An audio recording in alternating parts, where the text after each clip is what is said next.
और अभी हमारे साथ बिहार के डीजीपी गुप्तेश्वर पांडे जी मौजूद हैं। गुप्तेश्वर जी, कई तरह के खुलासे इस वक्त हो रहे हैं सुशांत सिंह के सुसाइड को लेकर। अभी एक हाल फिलहाल जो खबर आई है वो ये कि सुशांत सिंह राजपूत 2 सिम कार्ड इस्तेमाल कर रहे थे और दोनों ही सिम कार्ड उनके नाम पर नहीं थे। इसको लेकर क्या जानकारी मिली है? देखिए, अनुसंधान पता चल रहा है, हमारे लोग उसमें बहुत सारी सूचनाएं आई हैं।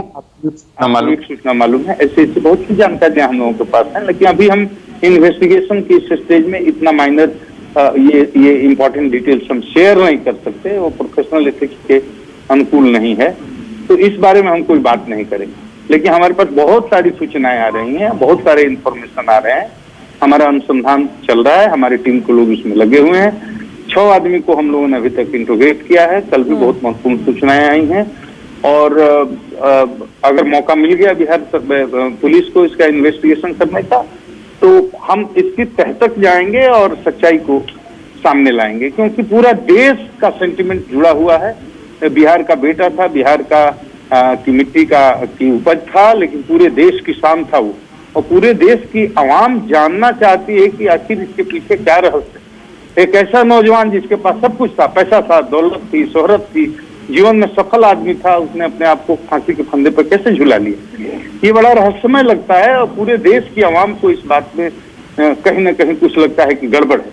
तो सच्चाई क्या है, ये हमारा नैतिक दायित्व है, और मुंबई पुलिस का भी नैतिक दायित्व है कि आम जनता के सेटिस्फेक्शन के हिसाब से इसका अनुसंधान हो और सत्य पता चलना चाहिए।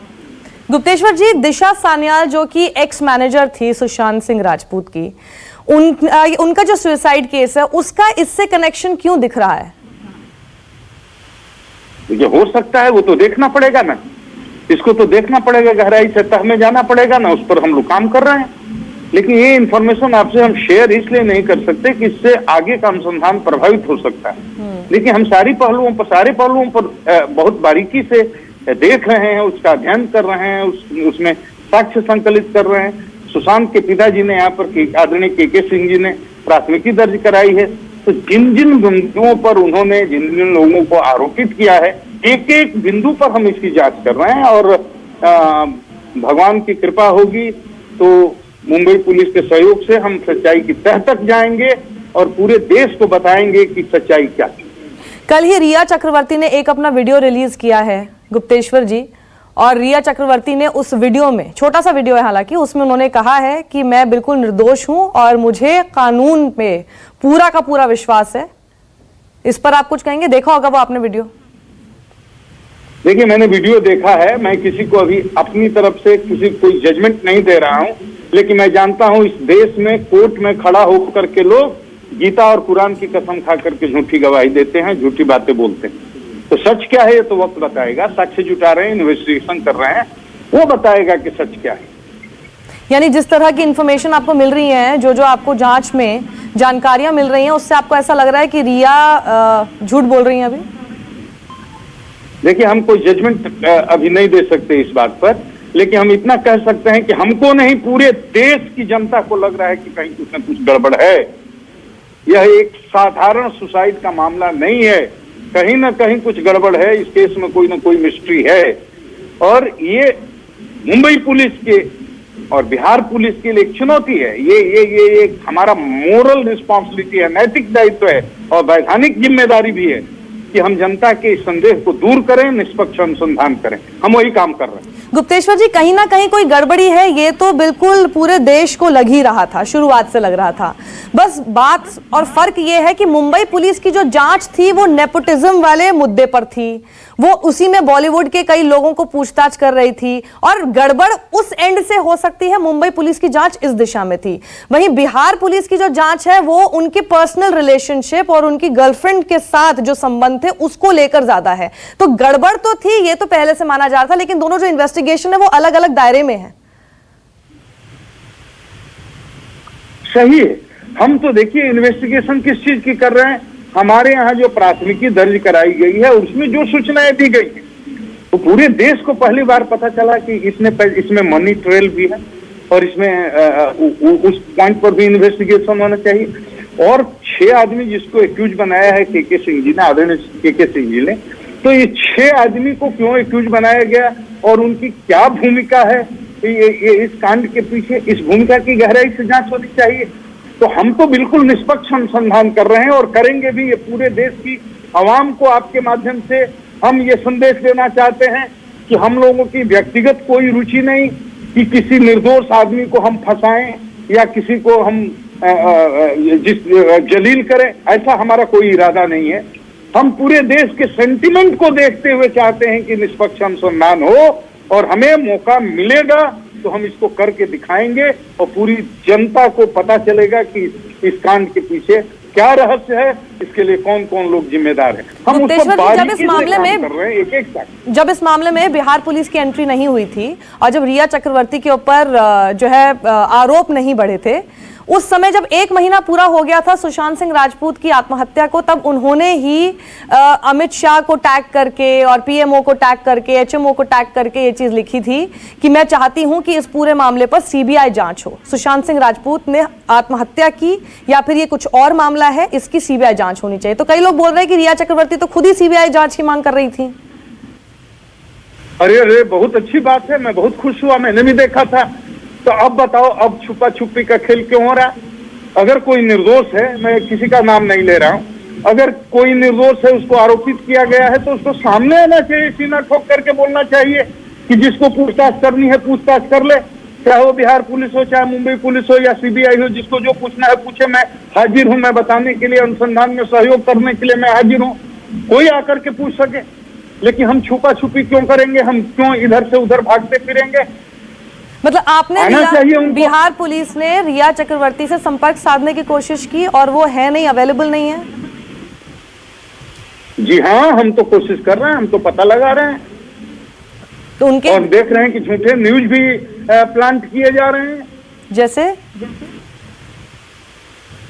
वो आएगा समय तो बताएगा हम। नहीं, किस तरह की न्यूज आपको लग रहा है कि प्लांटेड नहीं है, ताकि दर्शकों को पता चलना चाहिए कि क्या चीजें फेक हैं? इस तरह की अफवाहें फैलाई जा रही हैं कि रिया चक्रवर्ती के बारे में बिहार पुलिस को पता है, बिहार पुलिस की निगरानी में। कहाँ निगरानी में है, जरा हमको बताइए। हम तो मिलने के लिए बेचैन है, हमारी टीम मिलने के लिए बेचैन है, उनसे पूछताछ करने के लिए बेचैन। पूछताछ तो करना पड़ेगा। तो मतलब वो बिल्कुल भी कोऑपरेट नहीं कर रही हैं? उनके लॉयर से संबंध कुछ भी संपर्क हुआ? नहीं, मेरा कोई किसी से संपर्क नहीं हुआ है। हमारी टीम जिस पर टास्क जिम्मेदारी दी गई है वो लोग कोशिश में हैं, वो लोग हर बिंदु पर जांच कर रहे हैं और जिससे भी अनुसंधान में सहयोग मिल सकता है या जिससे जरूरी है पूछताछ किया जाना सच्चाई तक पहुंचने के लिए, उस दिशा में वो काम कर रहे हैं। मुंबई पुलिस से आपको कितना सहयोग मिल पा रहा है? देखिए, ये सवाल कई जगह पूछा गया है। मैं ये कह रहा हूँ, मुंबई पुलिस वाले बहुत अच्छे हैं, वहाँ के डीजीपी बहुत अच्छे हैं, पुलिस कमिश्नर बहुत अच्छे हैं, मैं सबकी तारीफ करता हूँ। लेकिन मैं ये अपील करता हूँ, हमारे मुख्यमंत्री जी ने भी ये अपील किया है कि मुंबई पुलिस को सहयोग करना चाहिए। हमारी टीम यहाँ केस 25 को होता है, 27 को हमारी टीम यहाँ से जाती है, 28 को जाकर के बंदा डीसीपी से मिलती है। डीसीपी साहब सलाह देते हैं कि आप डीसीपी डिटेक्शन 1 से जाकर के मिलिए। 29 को हमारी टीम जाती है डीसीपी डिटेक्शन 1 से मिलने के लिए। 4-5 घंटे तो वो इंतजार करते हैं, कोई नहीं मिलता है, कोई स्टाफ भी नहीं, कोई बात नहीं होती है। उसके बाद में असहाय होकर के, लाचार होकर के, बेबस होकर के मेरी टीम लौट जाती। उसके बाद कल के पहले परसों शाम को हमारे एसएसपी पटना रिक्वेस्ट करते हैं अपने काउंटर पार्ट से, तब डीसीपी डिटेक्शन 1 से हमारी टीम की मुलाकात होती है। बहुत अच्छी मुलाकात होती है, बहुत अच्छे तरह से बात होती है, लेकिन हमें डॉक्यूमेंट्स तो नहीं मिले ना। तो आपको दस्तावेज अभी तक प्रोवाइड नहीं किए गए हैं? नहीं किए गए हैं जी। तो मतलब सीधा सीधा बात ये हुई कि मुंबई पुलिस से आपको जिस तरह का सहयोग मिलना चाहिए वो सहयोग नहीं मिल पा रहा है, क्योंकि अगर आपको डॉक्यूमेंट नहीं, हमें बताया गया है टीम के द्वारा कि वो लोग इस पर विधिक राय ले रहे हैं, लीगल एक्सपर्ट्स की ओपिनियन ले रहे हैं कि हमको डॉक्यूमेंट दिया जाना चाहिए कि नहीं।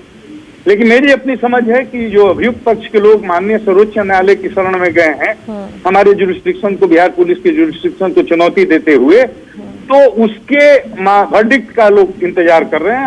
हमें लगता है मुंबई पुलिस भी माननीय सर्वोच्च न्यायालय के आदेश का इंतजार कर रही है। तो ठीक है, हमें कोई आपत्ति नहीं है, लेकिन 2-3 दिन में वो भी आदेश आ जाएगा। सवाल बस मुझे आपसे पूछना है, देना चाहता हूँ कि हमें जब मौका मिलेगा तो हम इस केस का अनुसंधान निष्पक्ष करेंगे और त्वरित स्पीडी।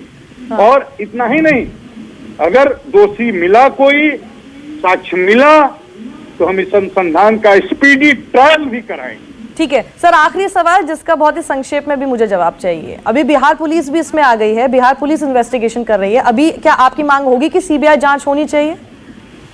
मैं क्यों कहूंगा जी, मैं क्यों मांग करूंगा कि सीबीआई जांच होनी चाहिए?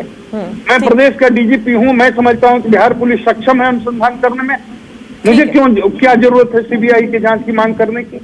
हाँ, जो वादी हैं, शिकायतकर्ता हैं, कंप्लेनेंट हैं, पीड़ित हैं, यानी स्वर्गीय सुशांत के पिताजी श्री आदरणीय श्री के सिंह जी, अगर वो कहते हैं कि बिहार पुलिस के अनुसंधान पर हमारा भरोसा नहीं है, हमको सीबीआई जांच चाहिए, तो वैसी स्थिति में हम उनकी बात पहुंचा देंगे बिहार सरकार तक। बिहार सरकार इस बारे में निर्णय लेगी। हम क्यों कहेंगे सीबीआई जांच? आवाजें उठ रही थी, ये तमाम तरह के सवाल उठ रहे थे कि क्यों नहीं सीबीआई जांच होनी चाहिए, जिसको मुंबई पुलिस ने मना कर दिया। लोगों के अंदर बेचैनी है, छटपटाहट है, लोग जानना चाहते हैं कि सच्चाई हो। ठीक है सर, लोगों के शुक्रिया अंदर गुप्तेश्वर जी हमारे साथ जुड़ने के लिए आपका। सुशांत सिंह राजपूत केस से जुड़ी कितनी सारी बातें हैं जो कि अभी जानना बेहद जरूरी है, लेकिन क्योंकि अभी बिल्कुल इन्वेस्टिगेशन स्टेज में है, कई सारी बातें नहीं वो बता सकते हैं। पर हाँ, इतना जरूर उन्होंने कहा है कुछ हद तक मुंबई पुलिस उनके साथ सहयोग नहीं कर रही है, क्योंकि कई सारे ऐसे दस्तावेज हैं जो अभी तक उन्हें मुहैया नहीं कराए गए हैं।